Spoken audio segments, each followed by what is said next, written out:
à l'intention des pays frères africains qui croient tirer leur épingle du jeu en participant d'une façon ou d'une autre à des projets de déstabilisation de leurs voisins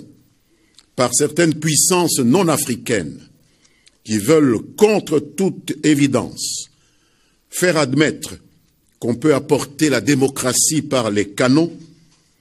nous disons qu'il n'y a rien de nouveau dans ce jeu malsain qu'on tente de leur faire jouer sous nos tropiques. Le défunt président zaïrois, le maréchal Mobutu,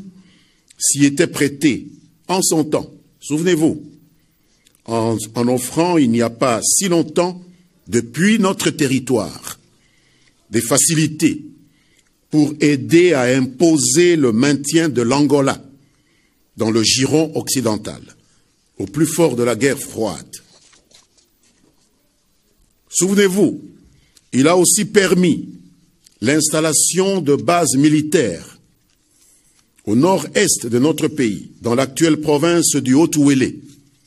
S'il y a aujourd'hui un aéroport macadamisé à Isiro, c'est le fruit de cette politique pour la partition du Soudan, qui a résulté in fine à la véritable boucherie humaine actuelle au Sud-Soudan, qui évidemment n'intéresse plus ceux qui ont patronné la partition de ce pays voisin. L'on se souvient également que le maréchal avait même envoyé la fine fleur des forces armées zaïroises de l'époque intervenir aux côtés d'un des belligérants dans le conflit rwandais au début des années 90, qui a dégénéré avec le génocide de 1994, de triste mémoire.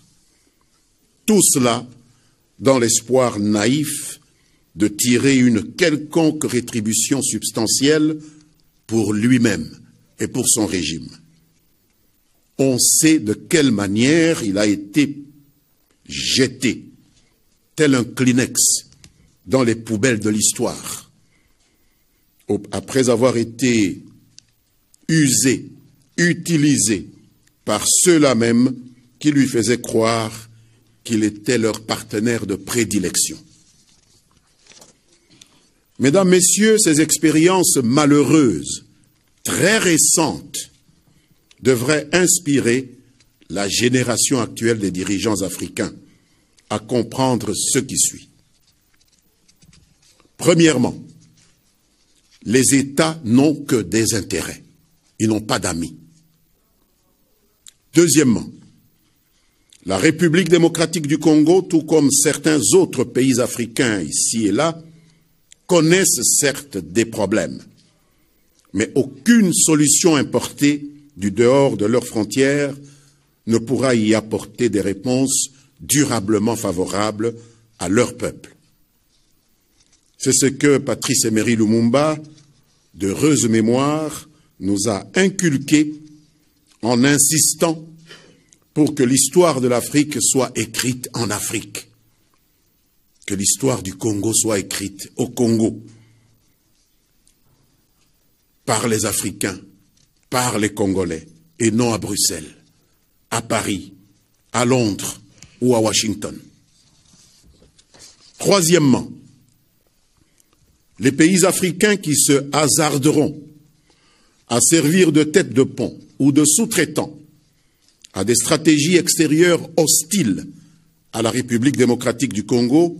élaborées ailleurs, seront toujours payés en monnaie de singe,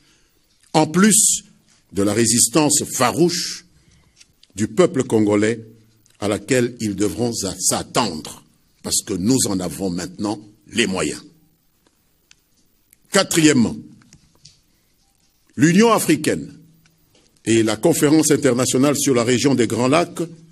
sont les seuls cadres de concertation et d'élaboration des politiques communes aux États membres. Il ne serait pas de bonne politique de s'en servir comme instrument à la disposition des intérêts particuliers de ceux que nous, États membres de ces organisations régionales et sous-régionales, désignons, pour coordonner le temps d'un mandat, nos actions au nom et pour le compte de tous les 10 États membres, et pas au nom et pour le compte de leur propre régime. Plaise au ciel que la position sur la situation en République démocratique du Congo dont a parlé le président français soit celle définie par ces organisations régionales et sous-régionales,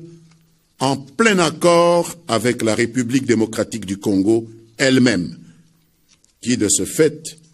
ne pourra que la soutenir, et non pas celle particulière aux 2 États membres cités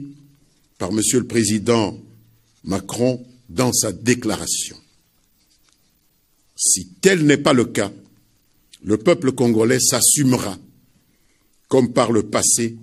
car la sagesse africaine nous apprend, je vous le répète, je vous l'avais dit ici une fois,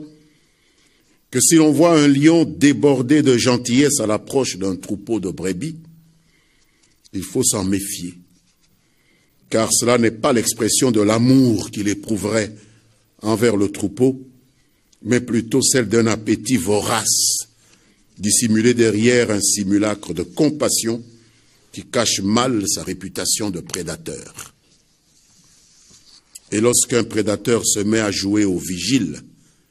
ou au protecteur dans la proximité de la bergerie, il revient au berger de redoubler de vigilance. Les Congolais ont donc tout intérêt d'aiguiser davantage le sens de leur patriotisme pour ne pas retomber dans ce piège de l'allégorie du lion. Ici, le piège de ceux qui, depuis certaines capitales occidentales, font semblant de jouer au médecin perpétuel au chevet de leur patient éternel, la République démocratique du Congo. Voilà la communication que j'avais à vous faire au nom du gouvernement de la République démocratique du Congo. Je vous remercie.